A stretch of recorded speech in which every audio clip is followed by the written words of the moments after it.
Bonjour à toutes et à tous. Nous voici dans le premier podcast officiel de Breakable. Le podcast zéro était sur la chute post-olympique, mais aujourd'hui, j'ai l'honneur et le plaisir de recevoir un invité français, un écrivain, romancier, éditeur, Jean-Philippe de Tonac, qui a écrit plus d'une trentaine de livres, dont deux qui m'ont particulièrement parlé, Le Cercle des guérisseuses et L'éloge de la vulnérabilité des hommes. Du masculin blessé au masculin sacré, c'est le livre qui m'a le plus parlé dans ma quête de qui j'étais en tant qu'homme, surtout dans cette période post-olympique dont on a parlé dans l'épisode précédent. Et donc j'ai l'honneur de recevoir ce soir Jean-Philippe de Tonac.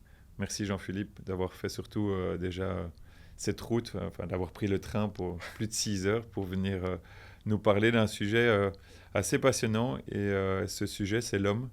Je voulais parler de l'homme parce qu'on parle beaucoup de la femme dans cette période depuis pas mal d'années. Et je trouve qu'on oublie peut-être un petit peu l'homme. Pas parce que l'homme est mieux, mais parce que c'est un sujet encore un peu trop tabou à mon goût. Et je pense que tu es la personne pour moi adéquate pour en parler aussi bien à travers ton livre, mais aussi pour en parler d'une manière plus générale. Donc merci d'être là ce soir. Et je commencerai déjà peut-être par une première question. Ouais. Comment décrirais-tu l'homme aujourd'hui? Elle est peut-être très générale, mais comment tu décrirais aujourd'hui l'homme? Donc le masculin. Le masculin en s'entend, général. hein, ouais. Eh bien, c'est une période, je pense, assez difficile pour le masculin. Je l'appellerais plutôt le masculin pour bien cerner notre sujet. Une période difficile puisqu'il est un petit peu attaqué de toutes parts. Au fond, son magistère est attaqué. Il a été en situation de puissance, de domination sur la femme, sur la nature. Il a été un grand conquérant, un petit peu sans grande conscience de ce qu'il faisait. Et tout revient en boomerang dans sa gueule, quoi. Et c'est collectivement que l'empire du patriarcat s'effondre, et c'est individuellement que chaque homme s'effondre aussi. C'est pour ça que tu parlais que l'homme a été mis en cage, si je me trompe pas. Oui, alors ça, c'était l'idée de... C'est un peu le paradoxe, c'est que les femmes se sont réveillées il y a quelques années pour dire à quel point elles étaient encagées dans des situations définies par la société patriarcale, assignées à des tâches qui ne leur permettaient pas d'exprimer leur génie. Donc la révolte a sonné et elle a été violente, elle est violente et elle est tout à fait... Je serais une femme, moi je serais engagée vraiment dans la guerre contre le masculin, contre la société patriarcale. C'est absolument inqualifiable d'être gouverné par des masculins aussi peu conscients, aussi peu éveillés. C'est terrifiant. Et donc tu estimes, quand tu dis des masculins aussi peu éveillés, tu estimes qu'au jour d'aujourd'hui, il y a plus de femmes qui prennent conscience du travail à faire intérieur que d'hommes? Alors c'est évident, c'est toujours la même situation. Le dominant a tendance à s'endormir sur ses lauriers.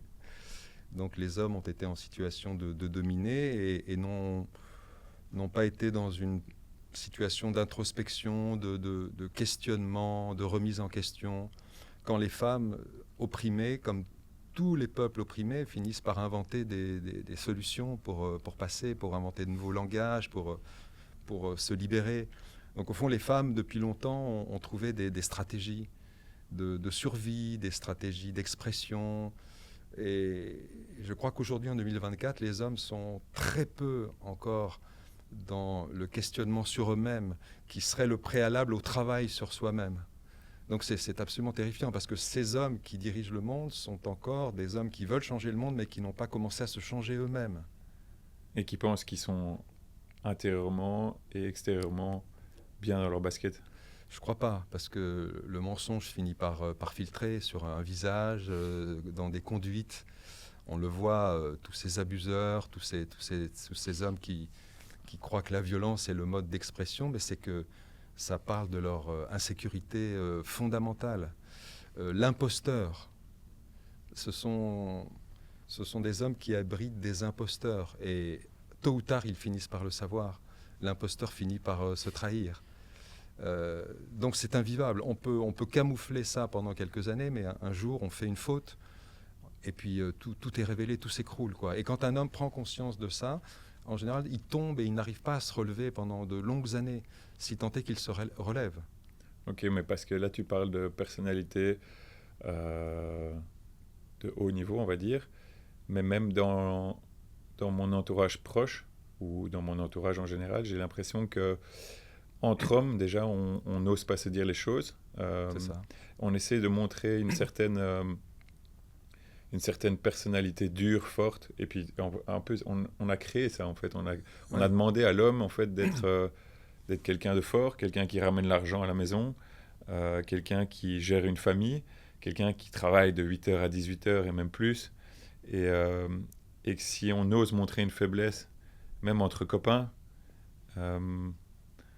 en fait, on n'ose pas, en fait, on ne le montre pas. Donc on essaie de toujours trouver une excuse. Et je trouve que ça a un impact sur la femme, même si l'homme croit qu'il est parfait. Comment est-ce que l'homme devrait, pour toi, dans ce que tu as vécu et dans ce que tu penses être juste, qu'est-ce que l'homme devrait entreprendre? Parce que pour moi, pour terminer ma question, le travail de l'homme va peut-être aider la femme, alors que la femme est peut-être plus consciente dans un premier temps qu'elle doit travailler sur elle-même, alors que ce serait peut-être d'abord soigner l'homme pour pouvoir ensuite que la femme aille mieux. Et qu'est-ce que serait pour toi la première étape d'un homme, d'un travail travail intérieur? Alors c'est dans ce sens que je parlais d'hommes encagés, réduits à des rôles. Ces rôles définis par le patriarcat qui coincent les hommes dans des fonctions, dans des rôles, sous ces masques, et les empêchent d'exprimer finalement leurs autres potentialités, leur vulnérabilité, leur sensibilité, leur dimension artistique, leur féminin, etc.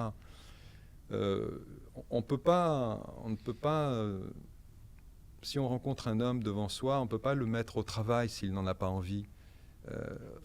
Personne ne peut changer comme ça sur une injonction extérieure. Donc au fond, la transformation survient quand il y a une épreuve, un accident de parcours. Malheureusement, le réveil se fait à ce moment-là. Donc si des gens nous écoutent et ne sont pas du tout disposés à concevoir les choses de cette façon, l'idée du travail sur soi, ils ne le feront pas. C'est pas en nous écoutant, même si on a des propos convaincants, ça se passe pas comme ça dans la vie, hein. Et pour nous aussi, qui avons probablement rencontré des épreuves dans notre chemin, ces épreuves nous ont aidés à grandir. Oui, parce que quand je fais un peu le lien par rapport à ce que tu dis, là où moi je m'y retrouve et pourquoi ton livre m'a parlé, dans cette chute post-olympique où, comme je disais, j'étais à la quête de savoir, dans cette quête de savoir plus qui j'étais en tant qu'homme intérieur. Et comme je l'ai dit, j'avais pendant des années, c'était très clair en fait, je jouais au hockey et j'avais un objectif ultime qui était d'avoir une médaille olympique, mais je ne travaillais pas sur moi. Et j'ai dû avoir cette chute post-olympique pour comprendre en fait qui j'étais et vers où je voulais aller, dans quelle direction, et pas être dans les stéréotypes de ce que la société ou le monde du hockey ou du sport en général m'avait mis en fait. Par contre, ça prend du temps. Ouais. J'ai l'impression que c'est une quête qui est infinie. Ça dérange beaucoup. Et surtout déjà que des hypersensibles, pour moi, on utilise souvent ce mot-là, font peur en fait. Et quelqu'un qui fait un travail sur soi, qui déjà même dire le mot, je vais chez un psychologue par exemple, ou je vais voir quelqu'un, Oui. ça fait peur. Et encore plus quand c'est un homme. Et pour terminer, ce que je voudrais dire par rapport à ce point-là, c'est que j'ai l'impression que tu entends beaucoup maintenant de femmes qui sont dans des dépressions, des remises en question, qui tombent en congé maladie pour prendre le temps et d'essayer de se retrouver. Et en fait, tu te demandes où sont les hommes. Et de nouveau, il y a 2 ans, ou 2-3 ans, quand j'étais en plein travail, et peut-être d'une manière plus profonde encore que maintenant, même si le travail continue, quand j'osais dire que je ne travaillais pas et que je travaillais sur moi, en fait, que je n'avais pas de réel job, que j'étais à la sortie de l'école, au milieu de toutes ces femmes qui attendent leur enfant et le seul homme qui est là, tu es pris pour quelqu'un de bizarre. Est-ce que tu as ressenti aussi ce feeling d'être différent et d'être pas normal, entre guillemets? Ouais, toujours. Oui, je crois que c'est bon signe. Okay. Quand les autres vous regardent comme ça, c'est assez bon signe. Je crois qu'il faut le prendre comme un encouragement. Mais il faut avoir ce courage en même temps d'aller chercher ses enfants et d'être cet homme cassé, brisé peut-être, sans emploi, supporter le regard des autres. Mais c'est à cette condition qu'on commence un travail transformateur. Il faut supporter ce regard des autres, le regard d'une société. Et je crois que si une femme décide d'aller rejoindre un cours de yoga, un cours de tai chi, ça paraîtra assez normal. Elle rejoint un cercle de femmes au sein duquel elles vont parler, elles vont mettre en partage leurs expériences. Ça paraît normal. Si un homme annonce qu'il va rejoindre un cercle d'hommes, il y a tout de suite une question qui est posée. C'est pour dire à quel point la société a complètement coincé les hommes.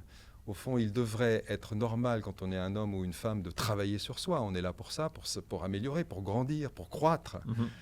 Si chaque fois qu'on est un homme, on doit s'expliquer parce qu'on va faire un travail sur soi, il y a quand même un problème avec cette société dans laquelle on est, non? Tout à fait. Et c'est pour ça qu'on en parlait tout à l'heure hors caméra, mais de ce côté... parce qu'on est filmé. Parce qu'on est filmé par des professionnels. Mais c'est surtout ce côté... Il y a ce côté aussi féminin de l'homme qu'on n'explore pas ou qu'on ne veut pas montrer. Et dans ce côté féminin, moi, j'utilise beaucoup cette sensibilité, moi, que j'ai et que je voudrais encore plus utiliser. Mais comme on le disait là tout de suite, la société patriarcale nous a dit qu'il fallait être dur, pas pleurer, tout porter sur ses épaules, soutenir sa femme. Et donc, au finish, tu te dis, ce côté féminin, on va le laisser de côté. Et en fait, tu ne l'explores jamais, tu ne l'utilises jamais. Et je trouve ça très dommage. Et pour revenir un peu à ce que tu disais aussi par rapport à ces groupes de parole, je ne peux pas te donner un nom d'un groupe de parole d'hommes. Ouais. J'en connais des groupes de femmes et on est très dans ce milieu-là maintenant. On est dans... on met la femme au pouvoir, la femme en avant, la femme doit être au même niveau, ce qui est tout à fait juste. Mais on en oublie l'homme. Et est-ce que toi... D'ailleurs, ces cercles de femmes, pour le moment, ne veulent pas d'hommes. Oui. Et je trouve ça parfois très dommage. Ouais. Je ne sais pas quel est ton avis là-dessus, mais je rêverais qu'on mixe tout ça, ouais. Qu'on puisse échanger. Et je ne sais pas si de ton côté, tu as le même feeling, que pour le moment, elles se mettent de leur côté et nous, on doit rester du nôtre. Alors, moi, j'aspire plutôt à ces cercles mixtes. Hein, c'est ce qui me paraît le plus efficient, le plus dangereux aussi.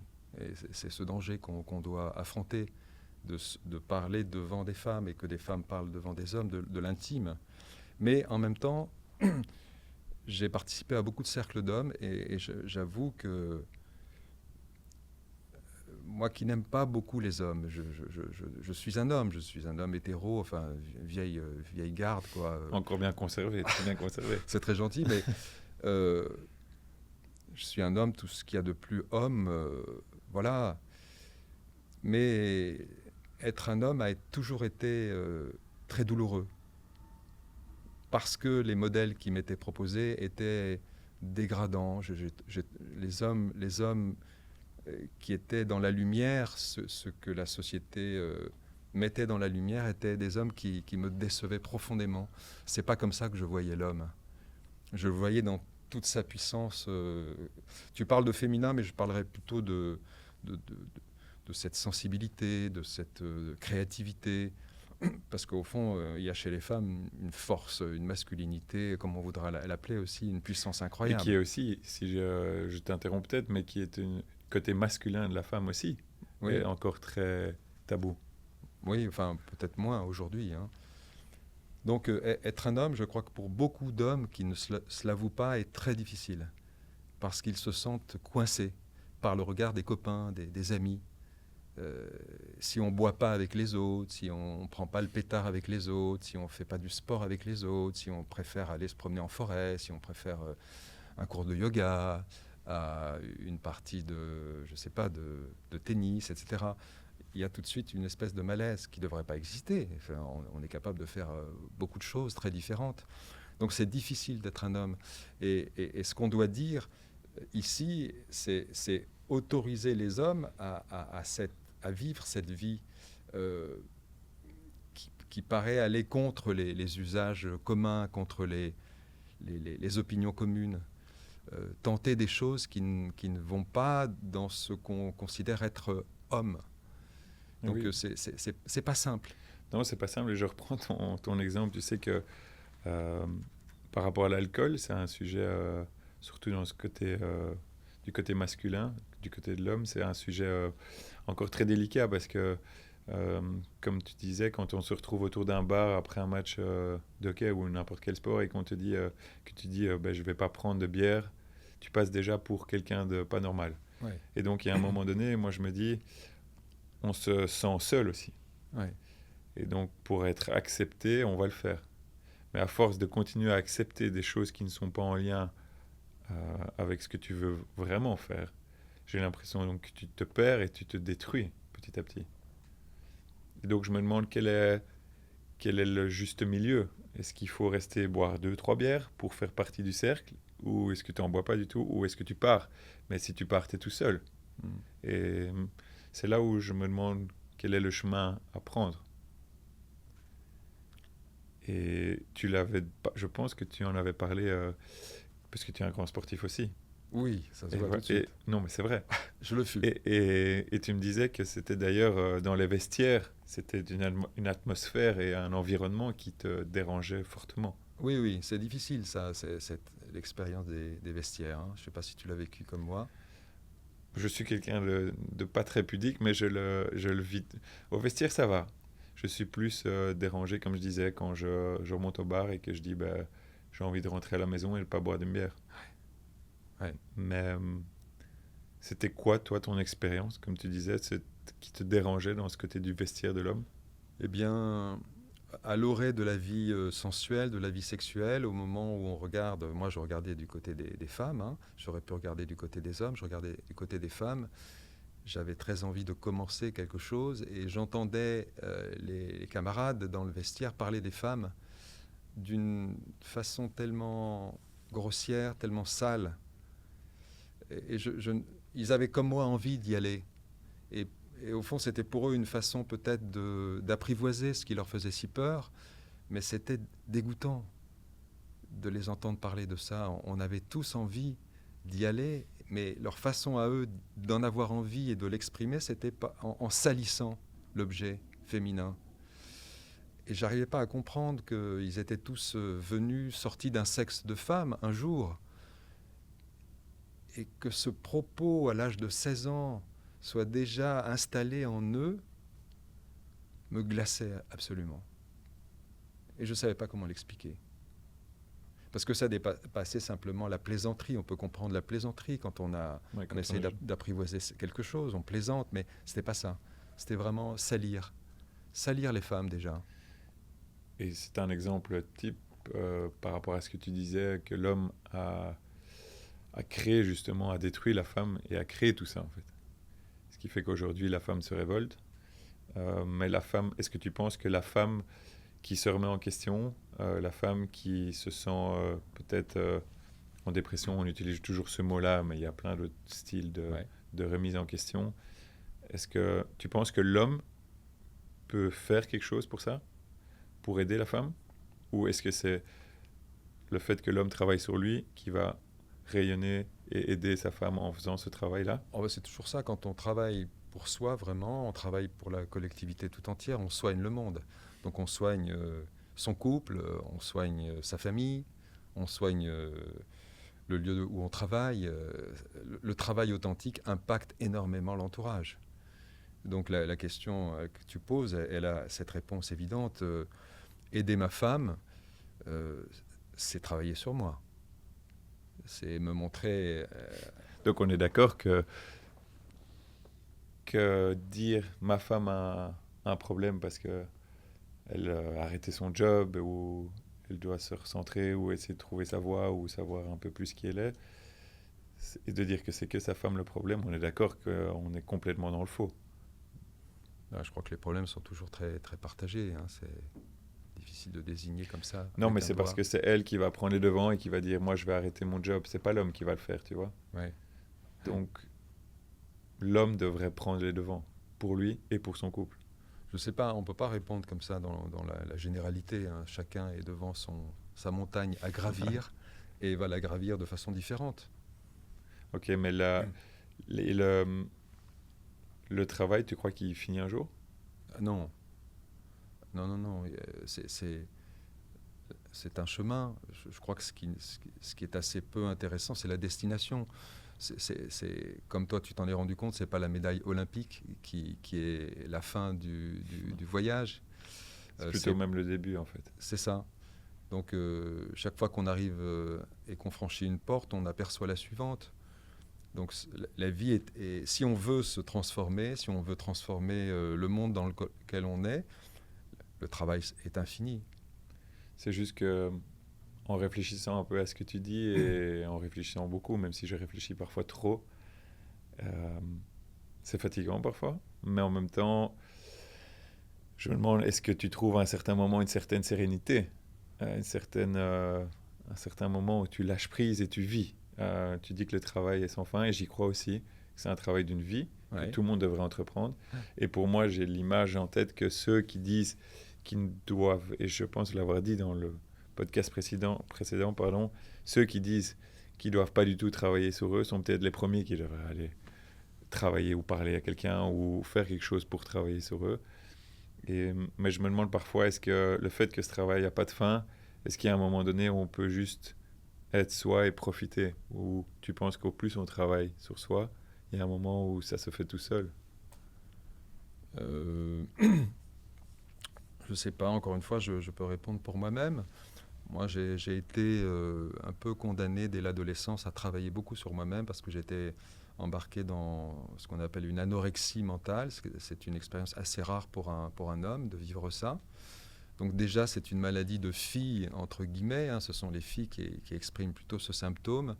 Donc les hommes qui s'aventurent dans ces territoires-là sont aussi regardés avec des yeux ronds.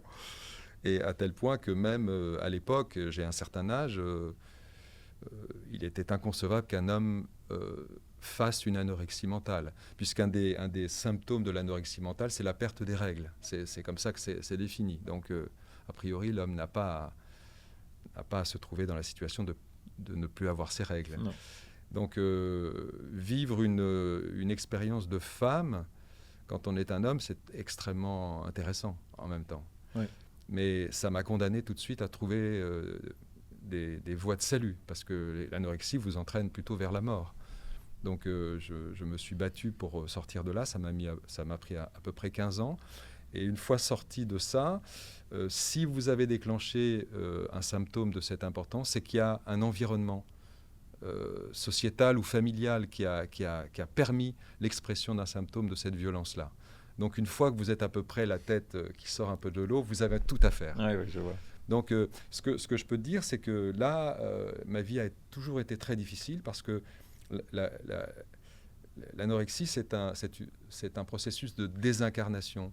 Il y a quelque chose qui est, si on veut utiliser le registre de l'âme, il y a une âme qui est dans un corps et qui ne supporte pas l'idée de cette descente dans le corps et qui, avec une espèce de puissance qui est celle de l'âme, se dit « je vais vivre sans lui ». Donc je vais vraiment, il est mon frein, il est ce qui empêche le ballon de s'élever. Donc c'est vraiment l'image qu'on a, tu vois, on réduit le corps pour que l'âme soit plus libre. C'est une idée complètement fausse, puisque à mesure que l'âme est de plus en plus libre, on est en train de mourir. Donc il y a un jour où tu te dis, vivre, c'est pas vivre sans le corps, c'est vivre avec le corps. Mais comment je fais maintenant que je l'ai mis à mort? Donc il y a un travail de réincarnation.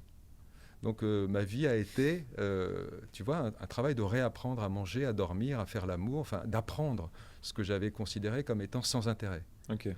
Et depuis quelques années, ça va quand même beaucoup mieux. Et je connais aujourd'hui des années de félicité. Tu vois, tout est simple aujourd'hui alors que tout a été toujours très, très compliqué. Ok. Donc je pense que le travail, l'ambition du travail qu'on veut faire sur soi pour vraiment un jour aller mieux, si on n'est pas impatient, si on considère que le chemin est long, comme ceux qui marchent vers Compostelle, hein, on n'arrive pas à Compostelle en 2 jours, eh bien il y a des résultats. Je crois qu'il faut cette ambition de voir loin. C'est pas guérir simplement la petite coupure que j'ai sur le bras. C'est plus important que ça. Et tu avais aussi, tout au long de ce chemin qui est encore occupé, oui. Tu avais aussi cette impression de quand tu évolues et que moi j'utilise toujours ce terme-là, en fait, on pourrait l'appeler vers la quête de son masculin sacré, même si tu n'aimes pas toujours utiliser ce terme-là, mais sa quête de savoir qui tu es vraiment et d'être le plus aligné en fait avec avec qui tu es en tant qu'homme ou femme, qu'en fait tu te rends compte que tu commences à te détacher de certaines personnes et qu'en fait c'est les bonnes en fait qui restent sur ton chemin et que petit à petit en fait tu fais le tri des choses et des activités, des gens que tu vois et tout commence à devenir un peu plus clair, mais parfois tu te rends compte qu'il y avait beaucoup de monde autour de toi et qu'il y en a très peu qui sont encore là. Oui. Est-ce que c'est parce que c'est les bons? Est-ce que c'est parce que c'est ceux qui doivent rester et qui... Des fois c'est une question que je me pose, tu vois, parce qu'au finish ça devient très restreint le nombre de personnes qui est encore là. Oui, il faut savoir ce qu'on veut, si on veut rester au bar à boire des coups ou bien engager ce travail difficile qui va forcément amener une certaine solitude. C'est impensable de considérer les choses autrement. Être un artiste, c'est se retrouver enfermé dans son atelier avec sa toile, avec ses angoisses qui vous traversent. Être un écrivain, c'est affronter le mystère de la mise en mots. Et être un homme qui décide de travailler sur lui-même, c'est accepter de se retirer d'une certaine communauté pour faire son chemin, pour le construire, pour le tracer. Et il n'y a pas grand monde qui va vous aider. On est très seul. Ouais, on est très seul et j'ai l'impression qu'il y en a très peu qui se rendent compte, comme on disait là tantôt, qu'il y en a très peu qui prennent conscience du travail à faire, qui croient que tout va bien. Oui. Et des fois, tu as envie de leur faire comprendre que je ne dis pas que tout va mal. Il y a plein de gens, personnes heureuses, plein d'hommes heureux. Mais que le travail serait utile pour eux et pour tout le monde. Mais des fois, comment les initier à ça, c'est aussi très compliqué. Oui. On n'ose déjà pas dire à son pote qu'on est mal. Ouais. On va plutôt le dire à une femme. Ouais. Et comment dire à son pote, je trouve que tu devrais travailler sur toi. On ne le dit pas. Encore moins. C'est difficile. Et donc, il faut attendre qu'il y ait une grosse chute pour pouvoir dire à son copain ou son pote. Malheureusement, c'est un peu ça. Ouais. On n'a pas tellement le droit de rentrer dans la vie de l'autre et de prononcer ce genre de phrases qu'on prononce. Hein, tu devrais faire ça. De quoi on se mêle. Ouais. Donc, c'est très difficile. Même si on sent que cette personne devrait être aidée ou faire un travail, on n'a en général pas le droit de s'en mêler. Ça vient de l'intérieur, ces choses-là, ou ça ne vient pas. Ou ça vient jamais. Ou ça vient jamais. Et parfois, j'ai peur que pour des personnes, en fait, tu meurs sans ayant fait ce travail, en fait. Alors, si on croit à la possibilité de renaître, peut-être que le travail se fait sur plusieurs existences, hein, qui sait. Mm-hmm. Peut-être que la mort n'est qu'une porte qu'on franchit pour poursuivre de l'autre côté ce qu'on a commencé ici. Et peut-être qu'en naissant, déjà, on avait commencé un travail avant, je ne sais pas. Mais j'aime bien cette idée d'un travail infini. Le travail, pour moi, le mot travail est peut-être négatif, hein, parce qu'il est associé forcément à des idées de contraintes. Mais pour moi, le travail, c'est pas le mot qu'il faudrait utiliser. C'est comme pétrir, c'est comme sculpter. Être son propre sculpteur, sculpter l'homme. Enfin, disons que l'homme authentique est à l'intérieur et on travaille à enlever toute cette matière. Pas juste physiquement pour avoir des tablettes de chocolat. C'est ça, voilà. Au fond, c'est les tablettes de chocolat intérieures qu'on cherche. Hein. C'est cet homme musclé, mais l'âme musclée qu'on cherche à faire apparaître. Donc on enlève un petit peu, comme quelqu'un qui veut maigrir, mais là c'est un travail sur l'être qu'on fait, on enlève tout ce qui est inutile. pour faire apparaître finalement. Et au-delà de ce chemin de solitude qu'on va connaître, on va rencontrer les autres après, comme jamais. En réalité, la vraie rencontre se fait quand on a commencé à travailler. La vraie rencontre, dans quel sens tu veux dire? Quand on est un être, quand on sort de l'imposture pour aller vers une posture d'un homme dans ce monde, là, les rencontres authentiques se font avec d'autres êtres. Donc tu es d'accord avec moi que quand les hommes et les femmes sont plus alignés avec qui ils sont, les choses se mettent? Bien sûr, l'alignement, c'est ça. Énergétiquement, tu attires les choses qui doivent arriver à toi. Oui. Ok. Bien sûr, donc par exemple, ce que tu engages ici aura un impact dans la mesure où tu fais quelque chose qui sort du plus juste de toi, du plus vrai de toi. Et par ce vrai, tu rencontreras forcément tous les autres. Oui, même si je suis persuadé, et je te l'avais dit en backstage, mais je suis persuadé, je le dis haut et fort ici, que parler comme ça va déranger. Et au finish, je pense que je m'en fous. Je m'en fous, mais mon mauvais Elliot va peut-être me dire à un moment, tu t'en fous pas. T'as quand même pas envie d'avoir des critiques négatives sur ce que j'entreprends, par exemple, maintenant, tu vois. En même temps, en 2024, les choses ont évolué quand même. Tu vois, tu lances quelque chose dans un contexte qui a quand même été bien travaillé déjà. Ouais. Tu vois, je te cite un exemple. Pour mon livre « Éloge de la vulnérabilité des hommes », j'ai fait une conférence à Lorient, en Bretagne, invité par des libraires. Il y avait 200 personnes dans la salle et il y avait 30% d'hommes. Ok. Une chose qui n'arrive jamais, hein. Ouais. 30% d'hommes qui venaient sur une thématique risquée pour eux. Hein.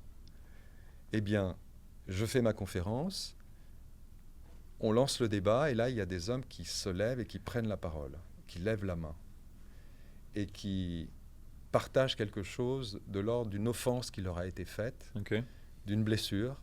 Et là, tu as tous les visages qui se tournent vers l'homme, et tu as l'impression que toute la salle est en train de guérir. C'est d'une puissance océanique. Et ça a l'air très simple. Hein. Le type, il dit juste, je ne sais pas, j'ai été abusé à l'âge de 6 ans, je n'ai pas osé en parler, ou bien mon père est parti, je le détestais et maintenant j'ai tellement besoin de lui. Enfin, des choses d'une simplicité biblique. Mm-hmm. Mais le fait que l'homme ose,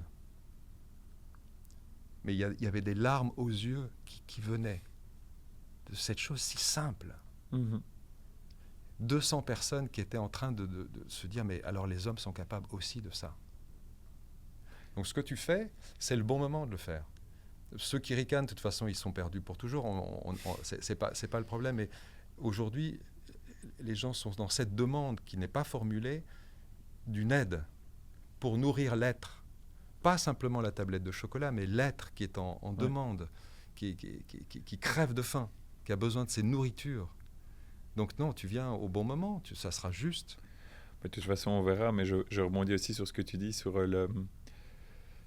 l'homme qui parle, parce que tu sais qu'un des sujets qui me passionne énormément est le transgénérationnel. Donc on porte un sac à dos avec toutes les merdes de plus haut, et quand on ne met pas des mots sur les mots MAUX qu'il y a eu plus haut, la chaîne continue. Et je me demande si l'impact du transgénérationnel a des conséquences sur ce qu'est l'homme aujourd'hui. Comme tu disais, un homme qui avoue avoir été abusé, si les mots ne sont pas mis sur cet acte, les problèmes vont faire que découler sur les enfants, petits-enfants et autres qui vont arriver. Oui. Donc, le fait que l'homme travaille sur lui va avoir, comme tu le disais, un impact sur sa femme, son environnement, et sur ses enfants, pour pas refiler, entre guillemets, ses problèmes et ses merdes à ses enfants. Oui. Et si on y croit, et c'est peut-être un sujet plus difficile à partager, mais si on y croit, on peut travailler aussi sur ses morts. Je sais. Et ce serait plutôt parce que je sais que tu n'aimes pas quand on utilise ce mot développement personnel. J'aime pas trop ce mot, non. Ouais. Pourquoi ? Eh bien, quand on engage vraiment le travail, on s'aperçoit qu'on est en réalité dans une tentative de soigner tout un groupe de personnes. Au fond, moi j'utilise beaucoup le concept de l'archipel. Donc quand tu te perçois comme être singulier, on est tous ici des êtres uniques au monde, c'est indiscutable. Donc, utilisons la métaphore de l'île. Tu peux passer ton temps à essayer de prendre soin de cette île. Mais quand tu regardes un petit peu autour de l'île, tu t'aperçois qu'il y a une autre île ici, une autre île ici, et que si tu t'élèves un petit peu vue d'avion, ça forme un archipel. Toi, tu n'es pas simplement l'île, tu es l'archipel. Et l'archipel, il est constitué des vivants et des morts. Et souvent, quand tu fais un effort considérable pour soigner ton île, en réalité, c'est l'île à 200 km de toi qui a un problème, et cette île, elle est constituée par un mort, un oncle qui s'est donné la mort dans des conditions dramatiques et auxquelles personne n'a apporté assistance. Et dans le soin que tu vas faire avec un soignant particulier, tu vas soigner cet oncle. Et tu vas t'apercevoir qu'en le soignant, ça va avoir un impact sur tout l'archipel. Soigner nos morts. Voilà, et donc c'est compliqué de comprendre. On peut passer pour un fou quand on dit des choses comme ça. Mais dans les traditions, dans toutes les sociétés, le soin qu'on a apporté aux vivants a toujours été égal au soin qu'on portait aux morts. Et un des grands problèmes de la société moderne, c'est qu'elle ne croit plus à ses morts, qu'elle ne croit plus à la mort, et qu'elle ne fait plus ce travail. Et en retour, les vivants sont meurtris parce qu'ils sont en lien avec des morts dont ils ne s'occupent plus. Un cercle vicieux. Et donc devrait commencer d'abord par soigner leurs morts.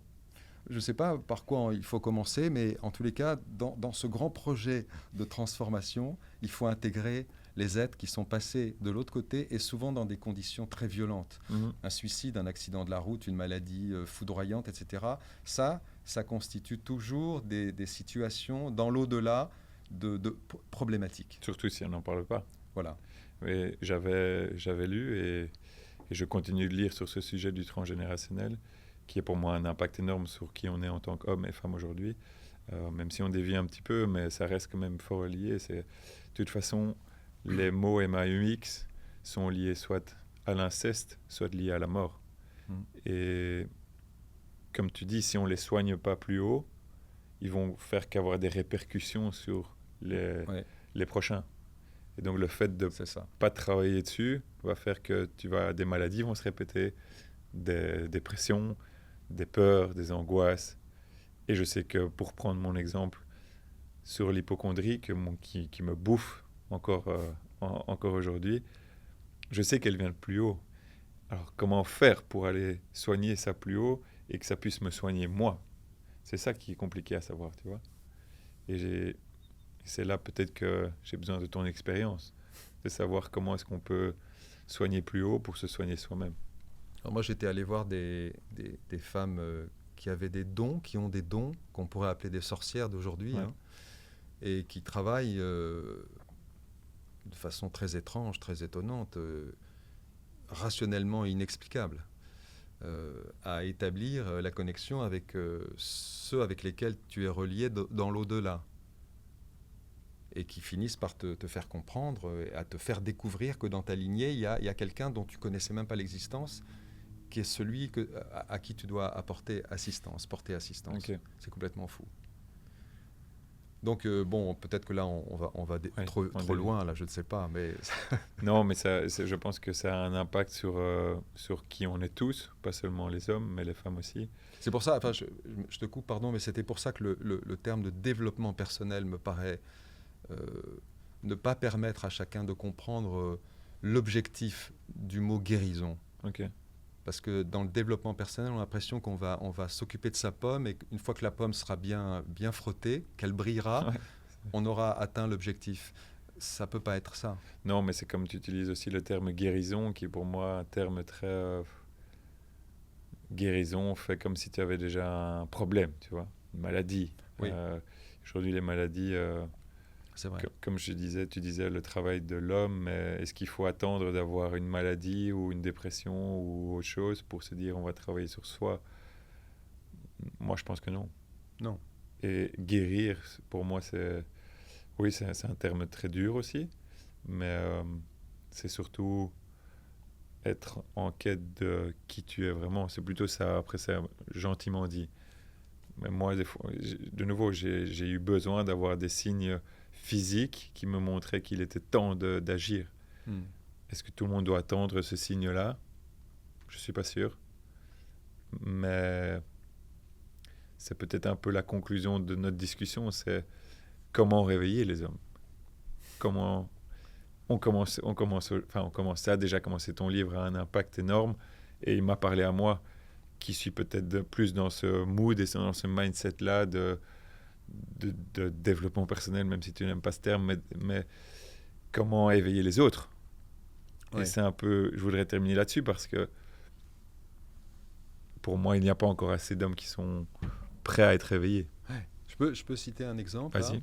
J'ai fait une conférence dans la petite ville que j'habite aujourd'hui, qui s'appelle Uzès, dans le Gard, c'est le sud de la France. Très, très jolie petite ville. Il y a une librairie assez fameuse dans cette ville, qui s'appelle la librairie de la Place aux Herbes. Donc ils m'ont invité pour parler du livre sur les hommes. Et donc j'ai parlé des hommes, de leur trajectoire, etc.